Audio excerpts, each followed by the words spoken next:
we're doing a lot of different things today, and we're going to be spending some time together singing old songs and telling old stories. Now, friends, if you like what you see, if this is enjoyable to you, be sure to tell your friends. And if you don't, keep your stinking mouth shut. Yay! There, I need a bigger truck. Number 3, friends, and this is the most important one. If you've heard the story before, if you know the punchline to the joke, don't spit it out. Let other people enjoy it as well. They may not get out as much as you do. And I know that you get out quite a bit. I saw you down at the police station. Anyway, friends, that's all that we've got from there. Let's go ahead and start a little bitty song, and we'll go on after that, all right?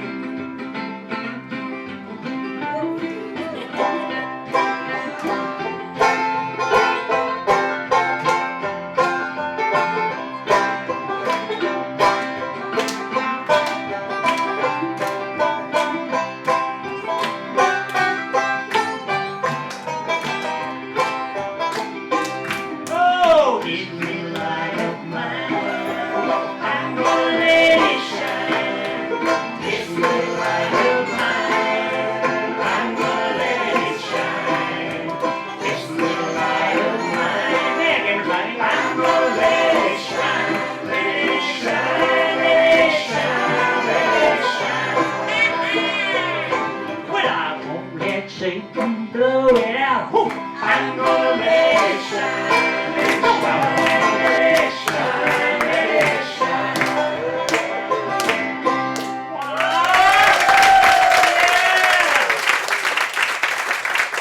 Oh man, you guys are great. There was a young man named Cletus Jenkins.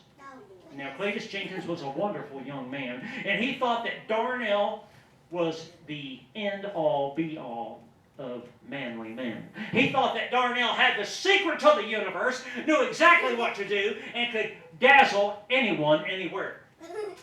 Well, as it turns out, Darnell was quite the person. You know, he would run that fish bait shop with the precision of a Swiss watch. Every day, bright and early in the morning, he'd get up, and he'd put on the very dirtiest and stinkiest t-shirt he could find. And then he would mosey down to the bait shop, and he would put on the stinkiest, dirtiest apron as well. Well, by 9 o'clock in the morning, he was very aromatic in and of himself. Oh, friends, it was an experience that nobody particularly enjoyed. But he did it, and he was a hell of an actor, and we all thought that he played his part very well as the Bernardina fishmonger.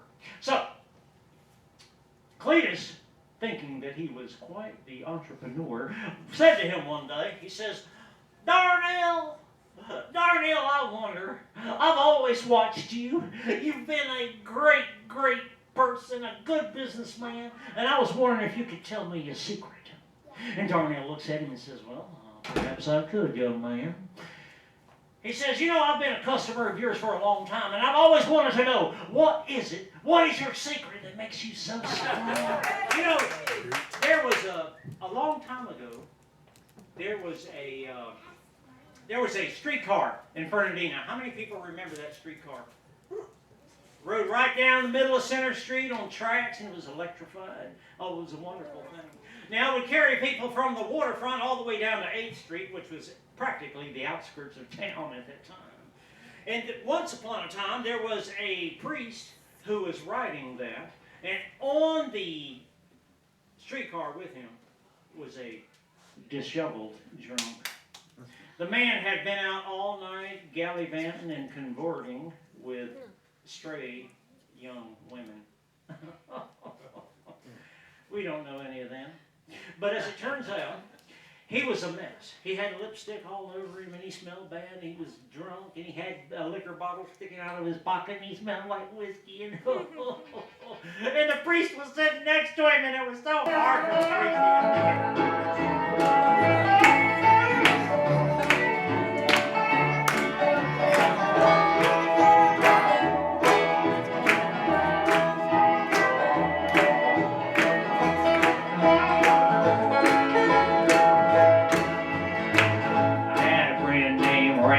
Bob, who used to steal, gamble, and rob. rough.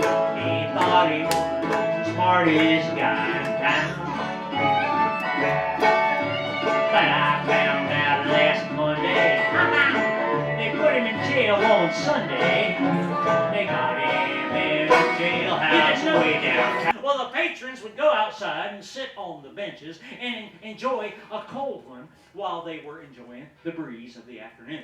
Now, one of the patrons was actually a person that worked here named Uncle Charlie. We've heard of Uncle Charlie, right?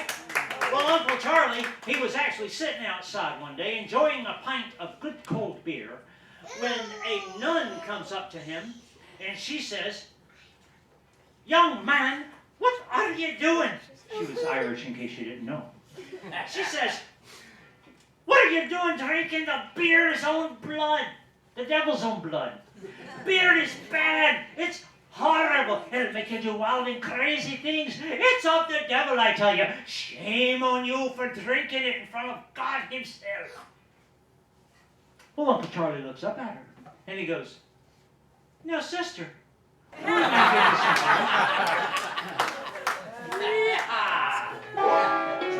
True story. My lady's son is sinking fast. My race is nearly run. My longest trials are now past. My triumph has begun. Help me now. Oh, come, angel band, come and around ye stand. Oh, bear me away on your soaring wings to my immortal home. Bear me away on your soaring wings to my immortal home. Billy Bob, everybody. He's good, ain't he?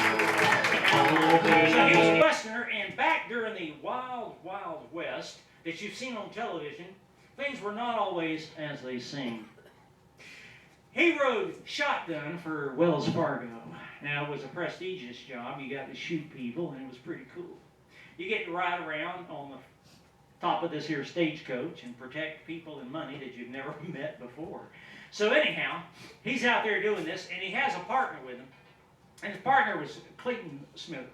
Now, he was the guy who would drive the horses across the Wild West.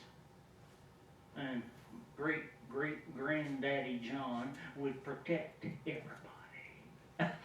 Dinah, won't you blow? Dinah, won't you blow? Dinah, won't you blow your horn? Dinah, won't you blow? What? Dinah, won't you blow? Yeah, Dinah, won't you blow your horn? Here we go. Someone's in the kitchen with Dinah. Woo! Someone's in the kitchen, I know. Buzz, I see that you're selling your Mustang. How much are you asking for it? He says, well, I'm asking $7,000. And he says, well, you ain't never gonna get $7,000 for a piece of crap like that with 750 million miles on it. But I got a secret for you. I know what to do. And he says, well, what else can I do? I mean, he says, no. Here's what you do. The sunny